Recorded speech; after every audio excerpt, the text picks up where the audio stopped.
It's nice having all of you here this evening. I was thinking what I would want to talk to you about. All sorts of things. But let me begin with something that people are always saying to me. They know I'm a Catholic priest. And so they say to me, could you help us to pray? You know, I've written a book on prayer.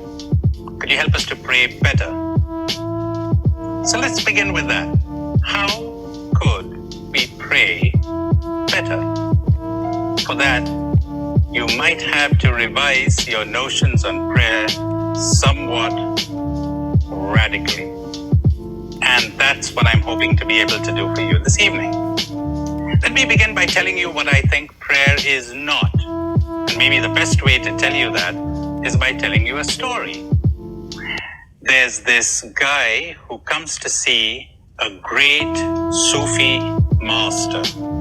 And he says to the master, "Master, so great is my trust in God that I haven't even tied my camel to the post outside. I have left it to the providence of God and the care of God." And the Sufi master says, "Go out and tie that camel to the post, you fool." God cannot be bothered doing what you can do for yourself. Pretty good, huh? That is very important to keep in mind when we talk about prayer. God cannot be bothered doing for you what you can do for yourself. Reminded of the Jewish rabbi who had served God faithfully all his life. And he said one day to God, "God, I have been a devout worshiper and I have kept the law as best I could. And I've been a good Jew.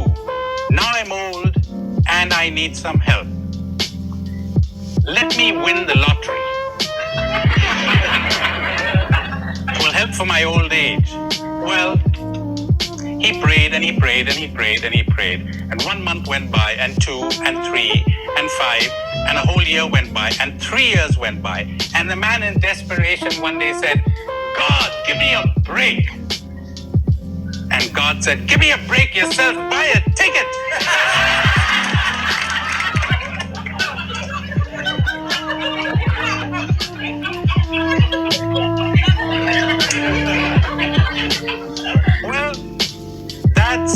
Well, that will give you some idea what prayer is not. Let me tell you what I think prayer is. I'll tell it to you also in the form of a story. There's this guy who invented fire.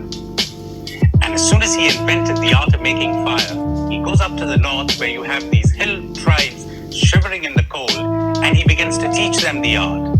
And he shows them the value of being able to be warm in the winter, cooking their food. It would help with their buildings. And they learned enthusiastically. They had hardly learned it when he went somewhere else. He didn't even give them time to thank him, because he was a great man. And you know, great people.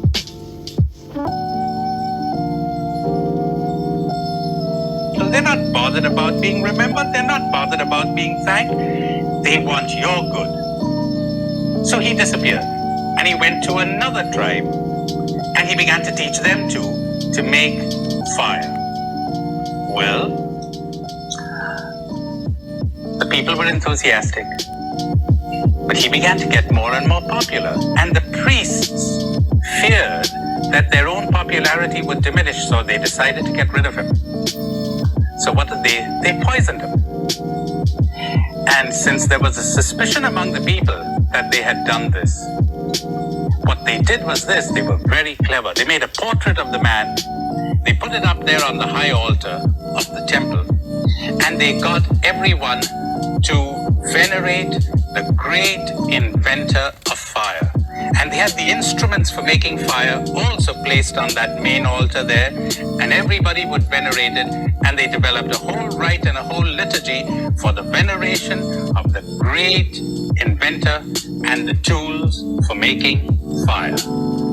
The veneration, the worship went on decade after decade, century after century.